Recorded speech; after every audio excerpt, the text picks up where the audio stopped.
Hey there, this is Ill Factor from beatacademy.com.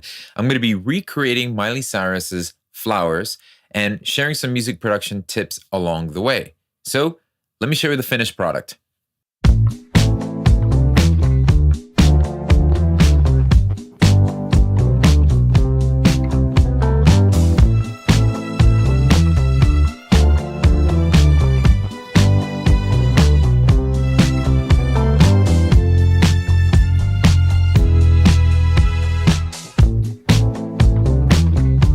Now, before I start breaking down the drums, I just want to remind you that if you're looking for professional guidance and helping you produce the music you're passionate about creating, then I want to encourage you to visit beatacademy.com.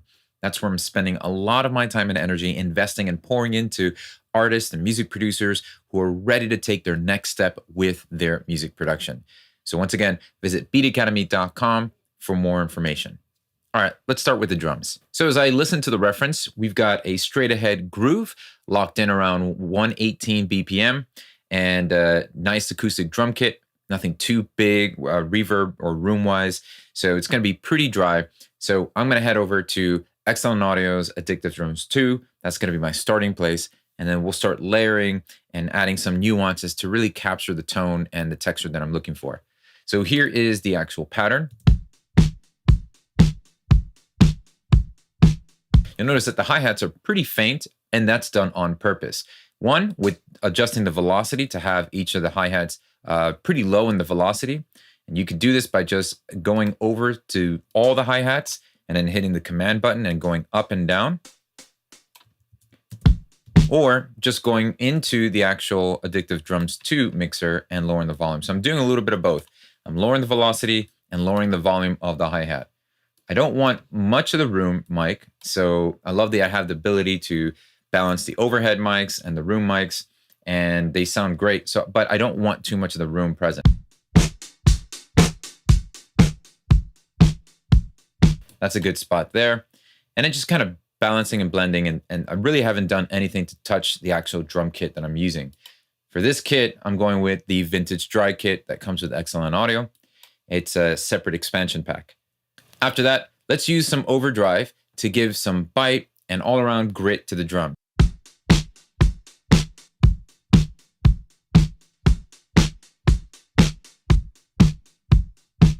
See, without the overdrive, it seems a bit muffled, and then when you put the overdrive on, it's just a lot more excitement coming on. The funny thing is, you won't know that until you put the overdrive, because without the overdrive, as you're working on the drums, that sounds pretty fine. And you can get caught up in wanting to tweak those drums and do a whole bunch of things to the drums when you could easily just drop an overdrive plugin or some kind of harmonic distortion on the actual drum kit itself and find that that's the missing link the whole time. So I start off with that and then I work backwards or tweak if I need to. But here we have the overdrive, tone set all the way up to get it bright, nice little drive there. And then an EQ to just kind of take away some of the boxiness and a little bit of the highs at a boost. Now I'm using this plugin here. It's made by Audio Damage. It's a compressor, and it's actually free, and love using this compressor. And just using this to give a little bit more control between that kick drum and the snare drum together.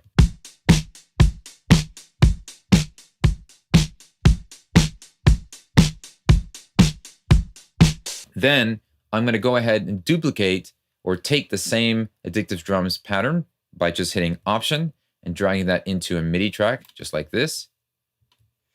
Once I've done that, I'm just going to remove the hi-hats, and now I have just the kick and the snare pattern. Now this is on a separate drum track, so this is a drum rack filled with just 2 samples.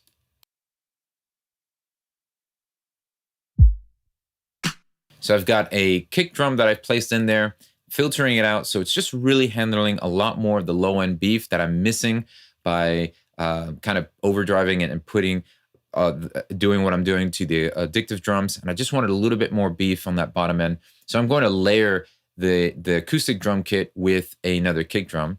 And I'm also going to add a layer of clap. And that's going to help create that nice little flam between the live drums and the program drums. And then I have here a break, just a drum loop or a drum break. Now, what's the point of this? What's the point of having another drum loop on top of that? I'm trying to find a drum break that has that nuance and the texture, and even so the space, like the dimension in there, that I can then use to kind of help mask any of the, and create some of that nuances that I normally get with a live, drum recording.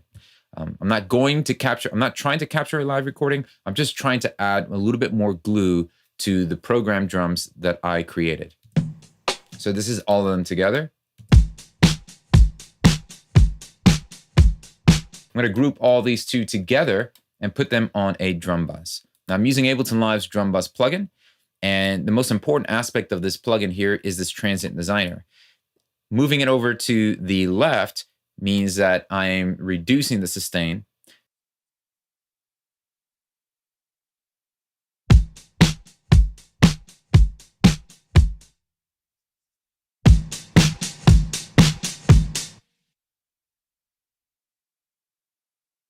Reverb and the ambience from the drum break loop that we have. So I like that the drum break has all that ambience in there, and it does something cool, unique, and special when I use the transient designer to actually trim down the sustain. Then I'm using the LA2A as an overall compressor now with all these new elements, just to kind of smooth this out.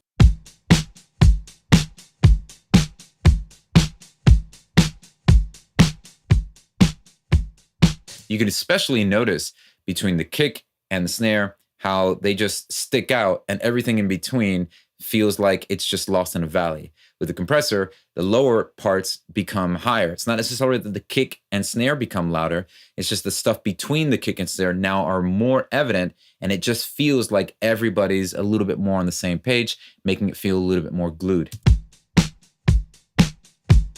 Running it through some tape machine, because this is going to help soften up the transients and the edges, giving a little bit more crunch. So I'm using the Slate Digital virtual tape machine for this.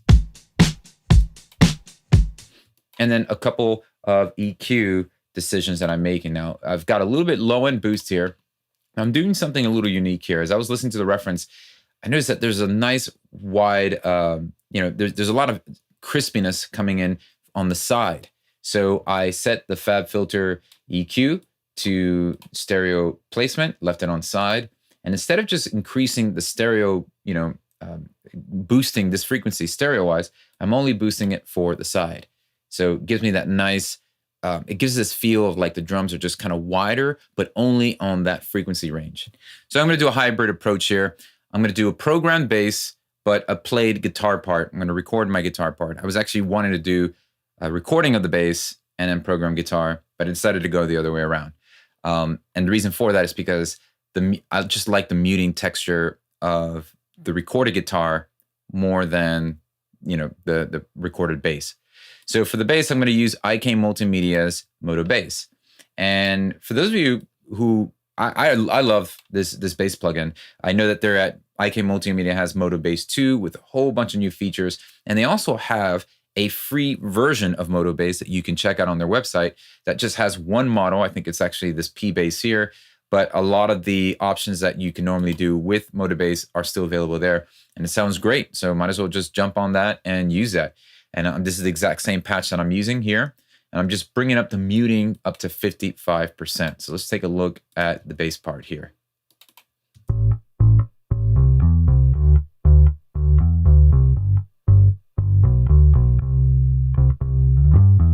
That nice little slide at the end. I'm making sure that I'm doing I'm accessing that slide by going into the MIDI controls, and I'm using the modulation wheel here to create that slide, or that legato slide from one note to the next. In order for that to work, you need to make sure that within Moto Bass, you go to the control section, head over to legato slide, and make sure that it's set to your mod control or any control that you want from your MIDI device can access that. So make sure you're doing that, and that's going to give you the ability to do that nice little slide. Gives a more realistic approach to the actual bass part. I'm going to do some saturating here, give it some nice warmth. And then the EQ, because I want to take out some of this low mid section here that was really just adding a lot of boominess to the bass. And I wanted more of the actual finger or the picking part to be present. So that's going to be found around here. And just a compressor to act as a sidechain. So the compressor is going to let the bass duck every time the kick drum from my foreground beat plays. So the drum rack with the kick and the clap, every time the kick drum plays, it'll cause the bass to duck out of the way. And also, just one more thing before moving on, the live acoustic drums have the kick happening at every quarter note. Boom, boom, boom, boom. Well, when I copied it over to my kick drum that has a lot more low end, I only do that not every quarter note, but at every half note. So 1, 2, like that. So it's, that way it accents that certain part and gives the overall rhythm a little bit of more of a pocket and groove. Now I'm going to double up that bass line by tracking and recording my Fender Tele that you can see behind me there. So I'm going to just plug it in, go directly into my interface and track the guitar, which is what we have here.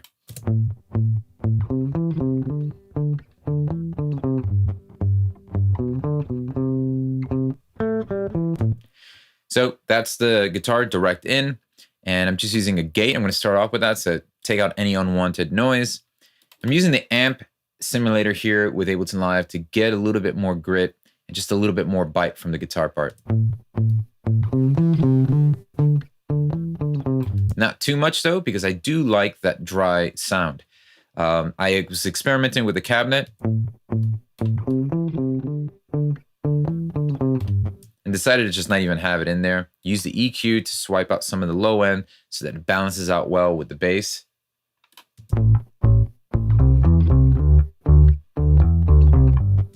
And then a compression there just to make sure that any parts that just dynamically jump out could be captured and kept under control. Now I'm going to use a chorus. I was going back and forth between a doubler. I like the effect that the doubler gives to the guitar.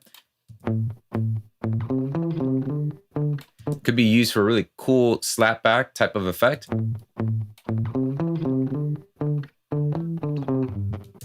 But I decided to actually go with the chorus here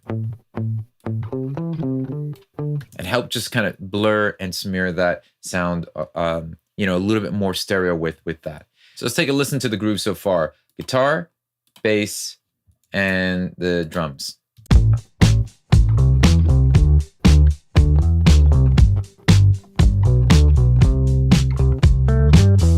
Now you might notice this other guitar track I have underneath there. I tried doubling, which is basically when you record the same exact line that you've recorded on the first take.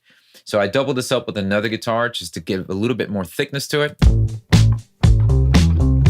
And I'm panning it slightly to the right, and the first guitar is going to be slightly to the left. That really sits well with the stereo imaging there. And then that's good. That's the groove. That's the rhythm section, right? And you can have just that, or maybe just the drums and the bass alone and the vocal. But there's some really cool atmospheric stuff, or just things that just kind of fill those gaps nicely in the reference. And so to do that, we're going to start with using the Wurlitzer. And I'm using Arturia's Whirly 5 here, going with the stock preset that's loaded when you use this plugin.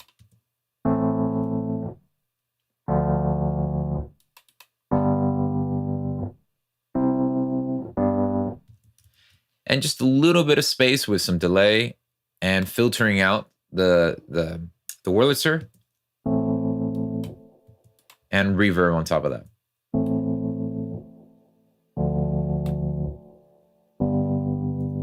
Now, the reason why I'm adding it, because I just wanted a little bit of space. I wanted some distance. I like the dryness that everything else feels and has. And so if I add a little bit of space to the keys, it will create some of that ambience and it will overflow into the elements. And it would just start to feel a lot more cohesive with all the other things in there. Now, I'm not sure what the sound is or was used in the reference, but there is this really cool synth type thing happening during the turnaround of these chords. So I'll play this with the piano. And for this, I used the Ableton Live wavetable. and both oscillators are just set to a sawtooth. One is just an octave lower to just round out the bottom end, and I'm just filtering it out using the cutoff filter.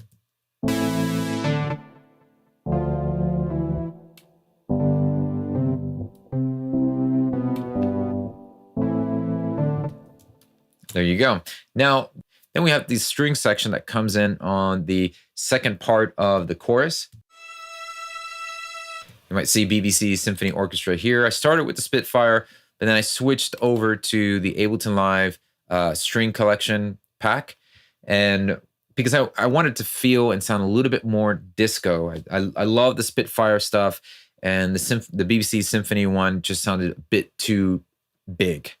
So I went with more of a stripped down string section here.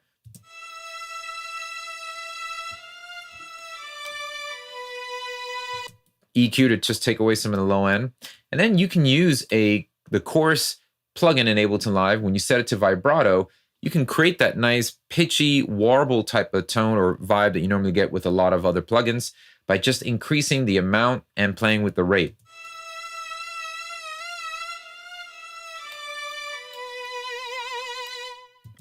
All right, let's just.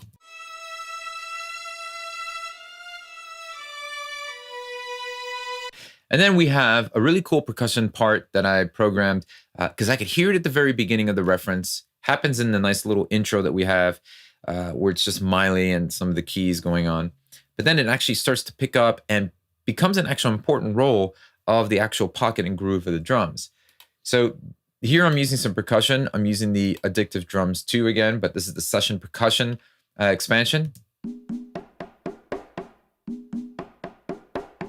Now, normally when I program percussion like this, it always just sounds a bit too stiff. Like, no one really just plays the congas or the bongos like boop, boop, ba, ba, ba, ba, ba. So it's a bit robotic.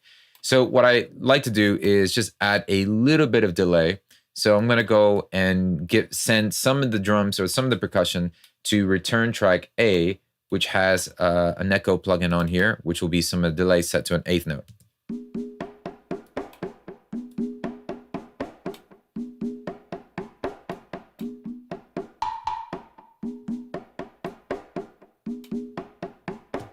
And it's also important too that when you do percussive stuff like this, that you are changing and having different variants of the velocity, just so that it doesn't become robotic.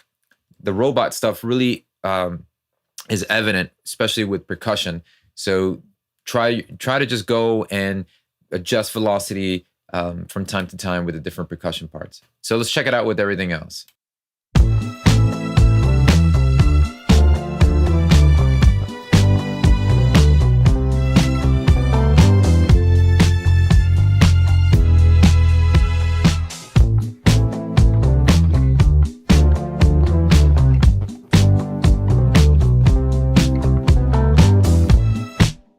Now, as I step back, I was like, wow, that's it. Just drums, bass, keys, and a couple guitar parts. Well, obviously, what really makes this shine through is the actual melody, Miley's performance, and she's an amazing, talented artist. And so when you look at something like this, it's not so that it can just simplify the process and say, see, this is how simple it is, but it's more of like demystifying a lot that goes into it. But the most important aspect is that this gives room for the melody and the performance to take the spotlight. And I think that's the big takeaway here. It's not necessarily how, simple the groove is or whatever the bass line might be, but it's understanding that this was the groove that inspired the songwriters to go in the direction that they went in, giving us the whole picture with the performance and the instrumentation as well. I know oftentimes when I do these song breakdowns, that's the one element that I really don't have to incorporate. One, I just don't have the vocals and the copyright strikes and all that stuff that takes place. So, but this is really just to kind of demystify the process and to be a helpful tool for you to realize, hey, I don't need to overproduce sometimes. Maybe less can be a lot more. So I hope that lesson helps you and encourages you. And so my gift to you for watching this video and for taking the time to hang with me, I'd love to send you a plugin that I created. It's my first virtual instrument called Orbit. It's an amazing synth plugin. Let me give you a little bit of sneak peek about what it does, but this is yours absolutely free. Just click the link below in the description box or visit beatacademy.com/orbit. I created Orbit because I just simply loved having lush, atmospheric, interstellar type pads that I wanted to use just to really help uplift or create some mood and atmosphere on my tracks. It's really straightforward. You have two modules here that are the mix, the volume for sound A and sound B, your amp envelope, and the patches and presets that come with this version here. So it's VST3, so it can be compatible with anything that hosts VST3, and audio unit compatible as well, works on Mac and PC. So feel free to download this plugin, use it in your projects, make some amazing music. Let me know about it in the comment section below, and I'll see you next time.